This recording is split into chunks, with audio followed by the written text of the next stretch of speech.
Welcome to the Arlington Street Church podcast. Founded in 1729, Arlington Street continues today as a gathering place for progressive people of faith in the greater Boston area and beyond. We are located at the corner of Arlington and Boylston Streets, across from the Public Garden in Boston, Massachusetts.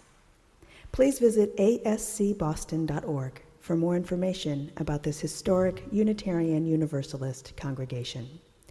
Arlington Street Church, gathered in love and service for justice and peace.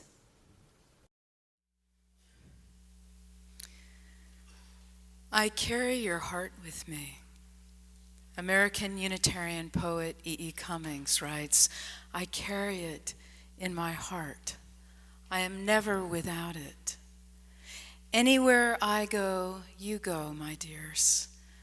And whatever is done by only me is your doing, my darlings. Here is the secret nobody knows. And this is the wonder that's keeping the stars apart. I carry your heart. I carry it in my heart. On this magical evening, as we gather for this celebration of the divine mystery of birth and light in the darkness, I invite you to search your heart and summon the capacity for wonder.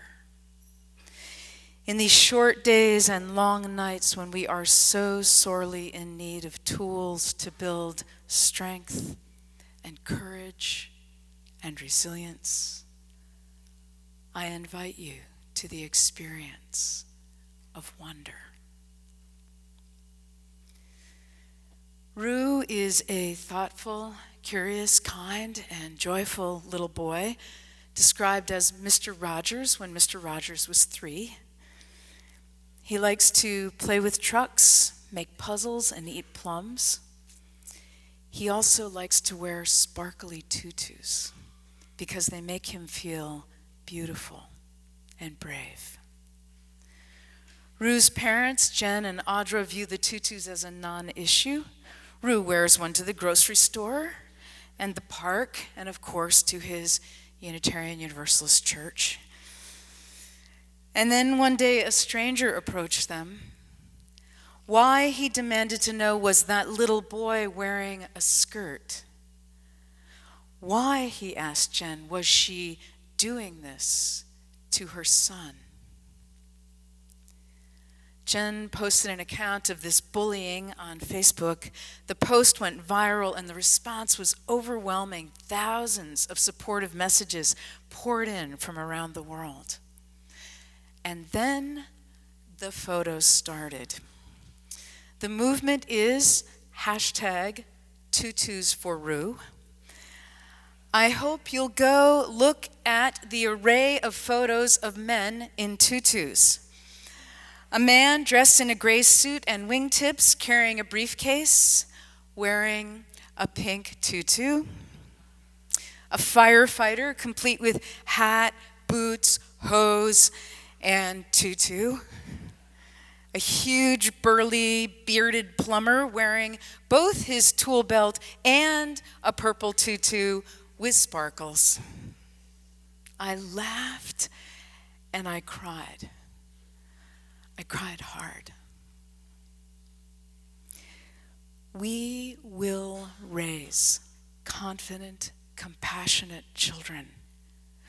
We will not abandon our celebration of diversity. We will not live in fear. Our love will make the world safer for all and every one of us. Here is the secret nobody knows. And this is the wonder that's keeping the stars apart. I carry your heart. I carry it in my heart. Portia B., a great-grandmother from Appalachia with cropped white hair, is dressed in a red checked flannel shirt with a red t-shirt showing at the neck. She's not who we're used to seeing standing behind the podium. we should get used to it. She's addressing the Speaker of the House and the Senate Majority Leader, and Portia B. is angry. Last night, she says the Senate voted to rob the working poor, the elderly, our children, students, and veterans. These so-called Christians say they follow the teachings of Jesus. They do not. Her voice rises. Did you self-professed Christians not learn about Isaiah chapter 10? Woe to those who make unjust laws, to those who issue oppressive decrees to deprive the poor of their rights and withhold justice from the oppressed of my people, making widows their prey and robbing the fatherless. Woe unto them, she thunders. Do you think Appalachian women like me with steel in our backbones will yield? You are kidding yourselves if you think we will be turned around. Now they've done it. Grandma is really mad. In the footsteps of this great grandmother speaking truth to power, can we too step out of our comfort zone, stand up and speak out? Will we too take the part of the poor and dispossessed and say no to hatred and yes to love? Yes to the wonder of love. Here is the secret nobody knows. And this is the wonder that's keeping the stars apart. I carry your heart. I carry it in my heart. Jarvis Masters is imprisoned on death row at California's San Quentin, where he took vows as a Tibetan Buddhist. One of his spiritual practices is non-harming. One winter day in the prison yard, a seagull lands in a puddle. A big inmate next to Jarvis picks up a rock to throw at the gull. Jarvis, true to his vow, raises his arm to stop him. The man shouts at him angrily, "What do you think you're doing?" Everyone, even the guards, suddenly falls silent and alert. In prison, you don't interfere with another person's private space, or you do so at your own peril. With no forethought, Jarvis blurts out, "That bird has my wings." For a moment, his words hang in the air. The man lowers the stone. His face softens. That bird has my wings. It was like a Zen koan. For days afterwards, others on the cell block approached Jarvis to ask what he meant. He only smiles. Beyond guard towers and razor wire, there is freedom. Despite everything unfolding in our country and in our lives, we are free to respond creatively no matter what. Our spirits are undaunted. Our spirits are free. And it's not over till love wins. If love hasn't won, it's not over. Here is the secret. Nobody knows. And this is the wonder that's keeping the stars apart. I carry your heart. I carry it in my heart. On Christmas Eve, in the intensive cardiac care unit of a British hospital, an elderly gentleman named Mark is eking out the last breaths from his failing lungs. A valiant tangle of clinicians rotates into his room in a pitched but losing battle to save his life. His daughter, Clara, seated at his bedside, lays cool towels on her father's fevered efforts, on his forehead, and dissuades the staff from calling her mother. She has dementia, she explains. She's happy imagining him well. As the end draws near, someone calls the chaplain. The medical personnel regard him coolly. They have sworn to uphold life and are uneasy at the presence at this midwife of death.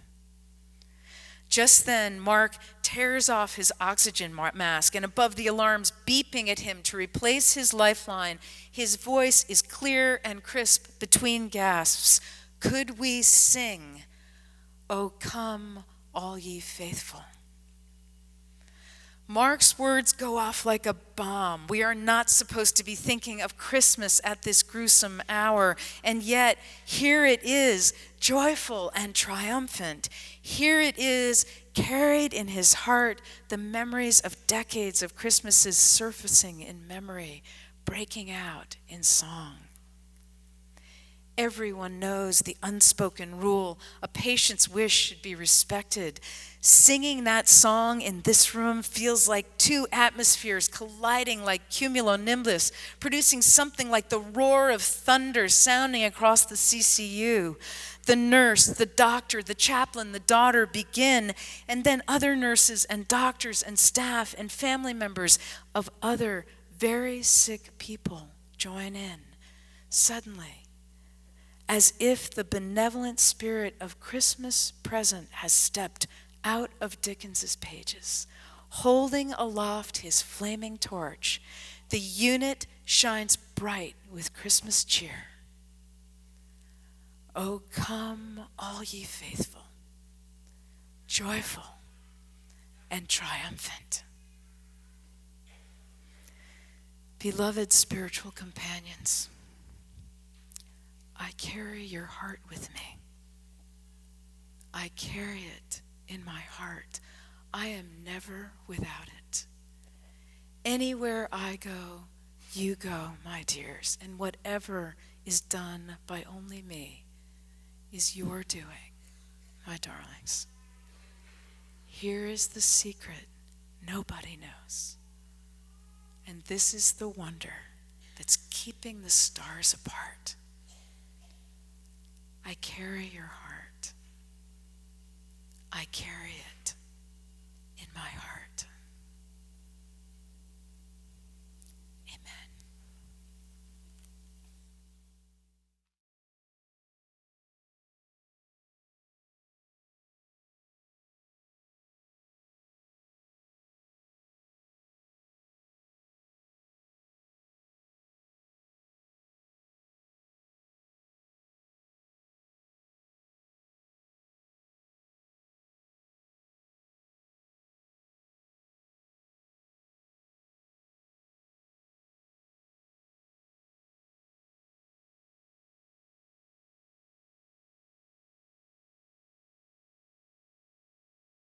Thank you for listening to this week's podcast. We would love to hear from you via email at office@ascboston.org or through our Facebook page. If you would like to support the good work of Arlington Street Church, please consider a contribution by check in the mail or through our website, ascboston.org.